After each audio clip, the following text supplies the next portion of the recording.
ഇസ്രയേലും ഇറാനും തമ്മിലുള്ള സംഘർഷം മൂർച്ഛിക്കുമ്പോൾ ഇവിടെ ഇന്ത്യയിൽ നെഞ്ചിടിക്കുന്ന ഒരാളുണ്ട്. ശതകോടീശ്വരൻ ഗൗതം അദാനി.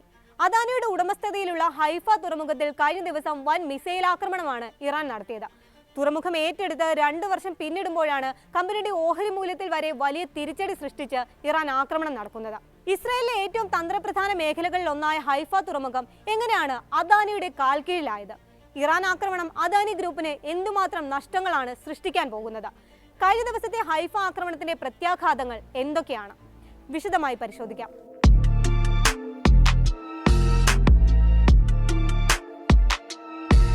ഇസ്രായേലിലെ ഏറ്റവും വലിയ തുറമുഖമാണ് ഹൈഫ. മെഡിറ്ററേനിയൻ കടലിനോട് ചേർന്ന് സ്ഥിതി ചെയ്യുന്ന ഈ തുറമുഖത്തിലൂടെയാണ് ഇസ്രായേലിലേക്കും പുറത്തേക്കുമുള്ള പ്രധാന ചരക്ക് ഗതാഗതം നടക്കുന്നത്. 2023 കണക്ക് പ്രകാരം പ്രതിവർഷം 30 മില്യൺ ടണ്ണിന്റെ ചരക്കിടപാടാണ് ഇവിടെ റിപ്പോർട്ട് ചെയ്യുന്നത്. 2022 പാതിയിലാണ് ഹൈഫ പോർട്ട് സ്വകാര്യവൽക്കരിക്കാനുള്ള താല്പര്യം അറിയിച്ച് ഇസ്രായേൽ ഭരണകൂടം ഒരു ടെൻഡർ ക്ഷണിക്കുന്നത്. പ്രധാനമന്ത്രി നരേന്ദ്രമോദിക്ക് കീഴിൽ ഇസ്രായേലുമായി സഹകരണം കൂടുതൽ ശക്തമാക്കുന്ന ഒരു സമയം കൂടിയായിരുന്നു അത്. പെട്ടെന്നാണ് അദാനി ചിത്രത്തിലേക്ക് വരുന്നത്. അദാനി ഗ്രൂപ്പിന് കീഴിലുള്ള കൺസോർഷ്യം ടെൻഡർ പിടിക്കുന്നു. ഗ്രൂപ്പിന് കീഴിലുള്ള അദാനി പോർട്ടിന് 70%, ഇസ്രായേൽ കമ്പനിയായ ഗാദൂത്ത് കെമിക്കൽസ് ടാങ്കേഴ്സ് ആൻഡ് ടെർമിനൽസ് ലിമിറ്റഡിന് 30% ഓഹരി പങ്കാളിത്തമുള്ള കൺസോർഷ്യമാണ് തുറമുഖം വിലക്കെടുക്കുന്നത്. 4 ബില്യൺ ഇസ്രായേലി ഷെക്കൽ, ഏകദേശം $1.15 ബില്യൺ നൽകിയായിരുന്നു ഉടമസ്ഥാവകാശം അവർ സ്വന്തമാക്കുന്നത്. ഇസ്രായേൽ ആക്രമണത്തിനുള്ള തിരിച്ചടിയുടെ 2ാം നാളാണ് ഹൈഫ തുറമുഖം ലക്ഷ്യമാക്കി ഇറാൻ മിസൈലുകൾ വർഷിച്ചത്. ഇസ്രായേലിന്റെ എയർ ഡിഫൻസ് സംവിധാനങ്ങളെല്ലാം ഭേദിച്ച് നിരവധി മിസൈലുകളാണ് തുറമുഖത്തും പരിസരത്തും പതിച്ചത്. ആക്രമണത്തിന് പിന്നാലെ ഇവിടെ നിന്ന് തീഗോളം ഉയരുന്നതിന്റെയും അന്തരീക്ഷം ഒന്നാകെ പുകപടലങ്ങൾ പടരുന്നതിന്റെയും ദൃശ്യങ്ങൾ പുറത്തു വന്നിട്ടുണ്ട്. ആണവ കേന്ദ്രങ്ങൾക്ക് പുറമെ എണ്ണപ്പാടങ്ങളും വാതക പ്ലാന്റുകളും ഇസ്രായേൽ ആക്രമിച്ചതോടെയാണ് ഹൈഫ തുറമുഖം ലക്ഷ്യമിട്ട് ഇറാൻ വൻ പ്രത്യാക്രമണം നടത്തുന്നത്. ആക്രമണത്തിന് പിന്നാലെ അദാനി ഗ്രൂപ്പിന്റെ ഓഹരികളിൽ 3% ഇടിവുണ്ടായെന്നാണ് മണി കൺട്രോൾ റിപ്പോർട്ട് ചെയ്യുന്നത്. കമ്പനിയുടെ ആകെ 12 ഗ്രൂപ്പ് ഓഹരികളിൽ 11 മോശം പ്രകടനമാണ് കഴിഞ്ഞ ദിവസങ്ങളിൽ കാഴ്ചവെച്ചത്.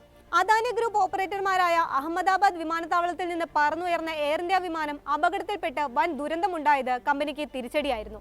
ഇതിന് പിന്നാലെയാണ് കൂനിന്മേൽ കുരു എന്ന പോലെ ഇസ്രായേൽ ഇറാൻ സംഘർഷവും ഉടലെടുക്കുന്നത്. ഇസ്രായേൽ വ്യോമാക്രമണത്തിന് തിരിച്ചടിയായി ഇറാൻ ഹൈഫ തുറമുഖം ലക്ഷ്യമാക്കി വൻ ആക്രമണം നടത്തിയതോടെ കമ്പനിയുടെ ഓഹരികളിൽ വൻ ഇടിവുണ്ടായിരിക്കുകയാണ്.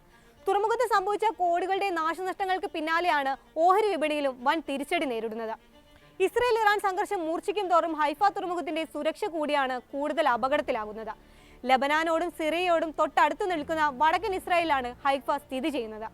നേരത്തെയും ഹിസ്ബുള്ളയെ ലക്ഷ്യം വെച്ചുള്ള ഓപ്പറേഷനിടെ പലതവണ ഹൈഫ നഗരം ലക്ഷ്യമാക്കി വ്യോമാക്രമണം നടന്നിരുന്നു.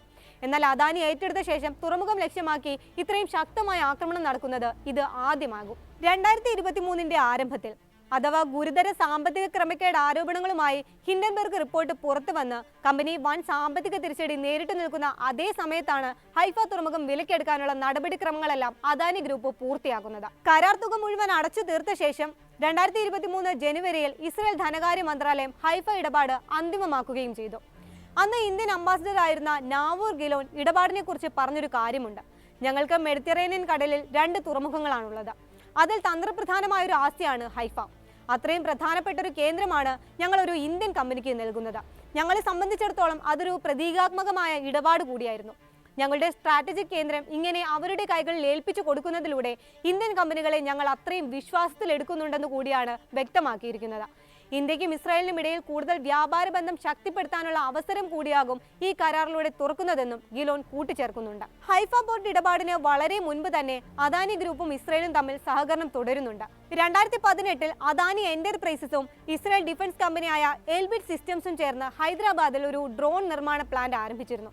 Adani Elbit advanced systems India എന്ന പേരിലുള്ള കേന്ദ്രത്തിൽ ഫെർമസ് 900 ഡ്രോണുകളാണ് നിർമ്മിക്കുന്നത്. ഗസയിലെ ആക്രമണത്തിനും മറ്റു ഓപ്പറേഷനുകൾക്കുമെല്ലാം ഇസ്രായേൽ ഡിഫൻസ് ഫോഴ്സ് ഉപയോഗിക്കുന്നത് ഇതേ ഡ്രോണുകളാണ്.